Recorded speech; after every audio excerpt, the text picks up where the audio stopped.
जय हिंद दोस्तों। डिटेल में आज वीडियो बनाने वाला हूँ, सब कुछ समझाऊंगा। क्या ब्रोकरेज रिपोर्ट आ रही हैं, क्या ब्रोकरेज अनुमान है, उसके बाद क्या इंपॉर्टेंट अभी इस हफ्ते में जो भी डेवलपमेंट हुए हैं सबके बारे में बात करेंगे। कल की जो दो खबरें निकल के सामने आई हैं, सबसे पहली वाली खबर वही वाली जो आप लोगों को बताया था, कंपनी को 250 मेगावाट का आर्डर अच्छा सा यहाँ पे मिलता हुआ नजर आ रहा है। उस आर्डर के बारे में, आर्डर का तो अपडेट दे चुका हूँ, चलिए ठीक है। रिजल्ट डेट अनाउंस हुआ था तो भी कल ही वीडियो बना दिया था आप लोगों के लिए। 5 फरवरी को कंपनी का आ रहा है रिजल्ट भाई।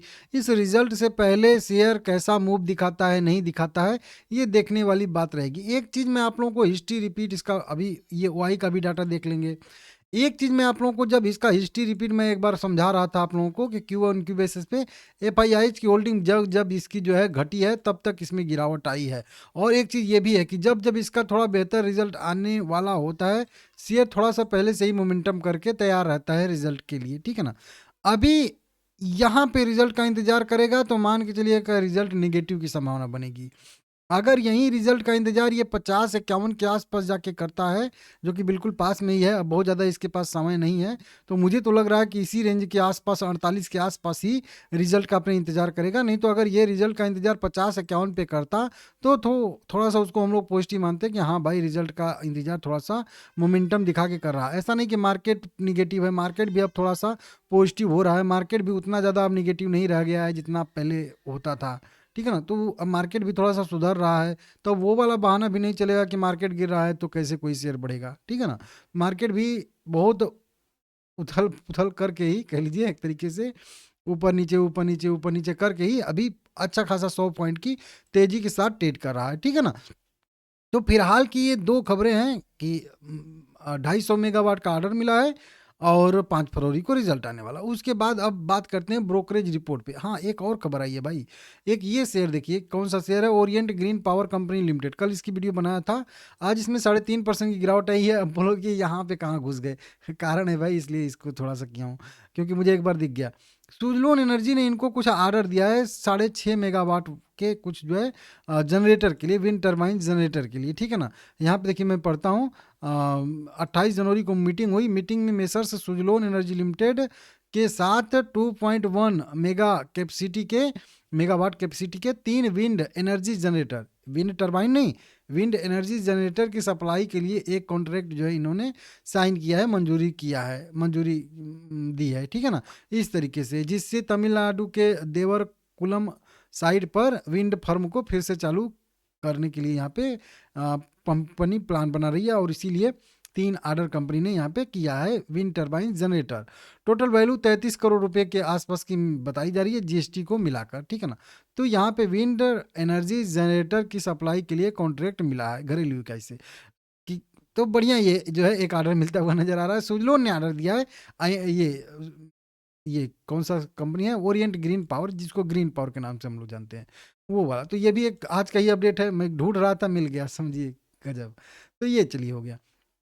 अब बात कर लेते हैं कि क्या इसमें ब्रोकरेज अनुमान है। रिजल्ट, जो रिजल्ट अभी कहेंगे आप लोग तो मैं बाद में भी एक बार बना दूंगा इसका रिजल्ट का वीडियो, लेकिन फिलहाल में ये समझिएगा, डिटेल वीडियो है यहाँ से।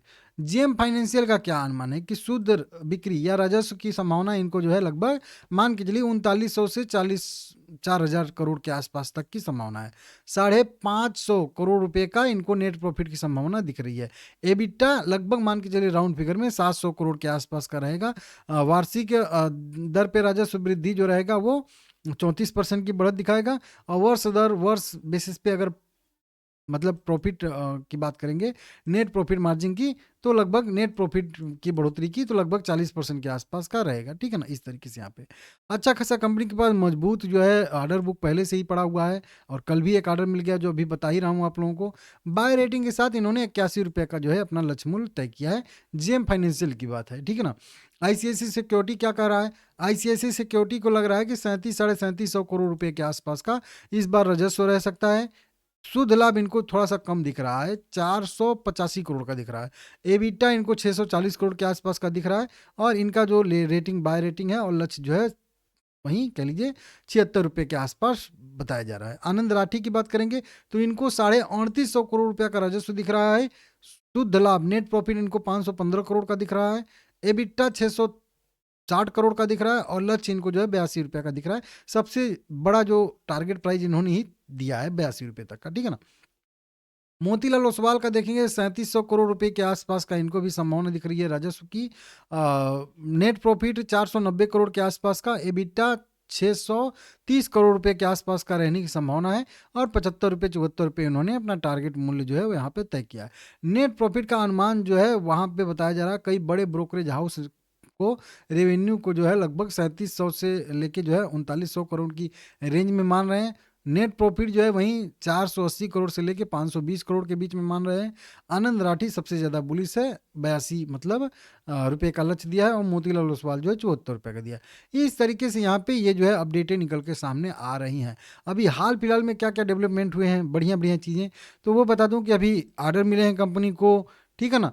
और ग्रीन स्टील क्षेत्र से चौथा यह प्रोजेक्ट है और इससे डीकार्बोनाइजेशन का कंपनी प्रयास करेगी जिसने ऑर्डर दिया है, तो इसके लिए बेहतर है 5 फरवरी को रिजल्ट आ जाएगा। ट्रेडिंग विंडो क्लोजिंग इसका हो चुका है, तो 8 फरवरी को फिर से इसका ट्रेडिंग विंडो ओपन होगा प्रमोटर के लिए और प्रमोटर ग्रुप के लिए, ठीक है ना। सुजलोन 2.0 की रणनीति के साथ कंपनी कह रही है कि कंपनी अंतर्राष्ट्रीय स्तर पे भी अपना बिजनेस बनाएगी और अब कुल मिला के कह लीजिए कि अब कंपनी हाइब्रिड मॉडल भी अपनाएगी। सोलर पैनल BES वाले जो है सेगमेंट में भी कंपनी जाने वाली है, ये भी यहाँ पे आया था, ठीक है ना। तो इस तरीके से समझ लीजिएगा आप लोग, ठीक है ना। बाकी भाई ठीक है, देखते हैं क्या होता है क्या नहीं होता है, ठीक है ना।